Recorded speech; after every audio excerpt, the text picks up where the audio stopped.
এই যে মহিউদ্দিন ভাইয়ের হসপিটালে যারা অসুস্থ আছে ওদেরকে যদি গিয়ে বলে তোমরা কি চাও, ওরা বলবে আমরা কিচ্ছু চাই না, আমরা শুধু কি করি, সুস্থভাবে বাঁচতে চাই। আমরা কি করতে চাই, সুস্থভাবে বাঁচতে চাই। এই জন্য ক্যান্সারের রোগীকেও যদি জিজ্ঞেস করেন তুমি কি চাও, ও বলবে আমি কিচ্ছু চাই না, আমি সুস্থভাবে বাঁচতে চাই। এই জন্য যে ব্যক্তি অসুস্থ, এটা হচ্ছে ওয়াসিহাতাকা ক্বাবলা সাকামিক, হাদিসের মধ্যে এসেছে যে 5টি জিনিসের আগেই মূল্যায়ন করেন। এর মধ্যে অন্যতম হচ্ছে কি ওয়াসিহাতাকা ক্বাবলা সাকামিক, অসুস্থতা হওয়ার আগেই সুস্থতাকে কি করেন, কাজে লাগান। অর্থাৎ অসুস্থ হওয়ার আগেই সুস্থতার কি করতে হবে, শুকরিয়া আদায় করতে হবে। যে ব্যক্তি অসুস্থ ও বুঝে সুস্থতা কত বড় নিয়ামত। ওরা যদি জিজ্ঞেস করেন কি চাও, ও বলে কিচ্ছু চাই না, আমি সুস্থভাবে বাঁচতে চাই।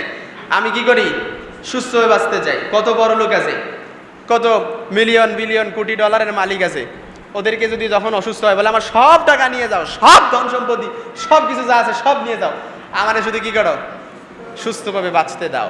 ওয়াসিহাতাকা ক্বাবলা সাকামিক, এই জন্য অসুস্থ হওয়ার আগেই সুস্থতাকে কি করতে হবে, কাজে লাগাতে হবে। জান্নাতে কি অসুস্থতা আছে? কথা বলেন, আছে? আছে?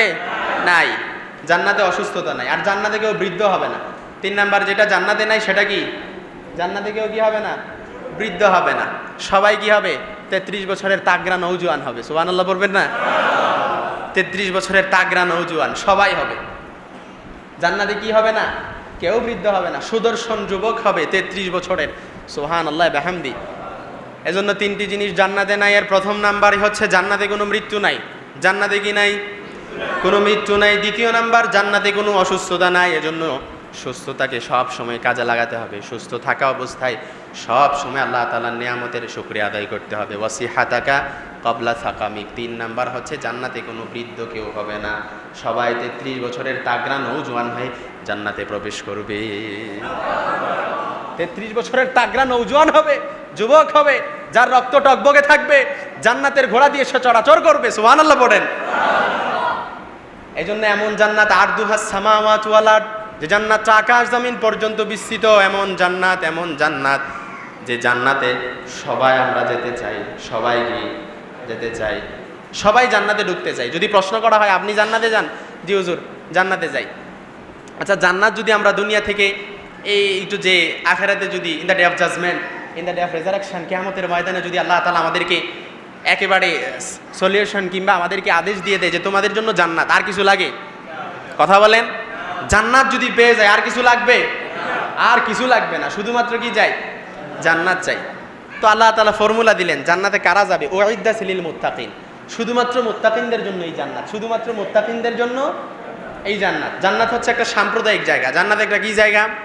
সাম্প্রদায়িক জায়গা। এখানে যে যেমনিভাবে নামাজিও শুক্রবারে আসে, বেনামাজিও শুক্রবারে আসে, যে নামাজ পড়ে ও আসে, যে নামাজ পড়ে না ও আসে, ধনী গরিব সবাই আসে, ধনী গরিব সবাই কি মসজিদে ঢুকতে পারে। কিন্তু জান্নাত একটা সাম্প্রদায়িক জায়গা।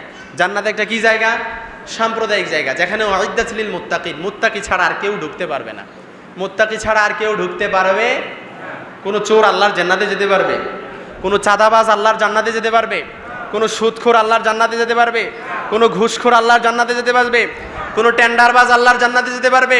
যারা অপরের সম্পদ ভক্ষণ করে ওরা কখনো আল্লাহর জান্নাতে যেতে পারবে? যারা ক্ষমতার দাপট দেখিয়ে লড়াইয়ের প্রতিযোগিতা করে ওরা কখনো আল্লাহর জান্নাতে যেতে পারবে?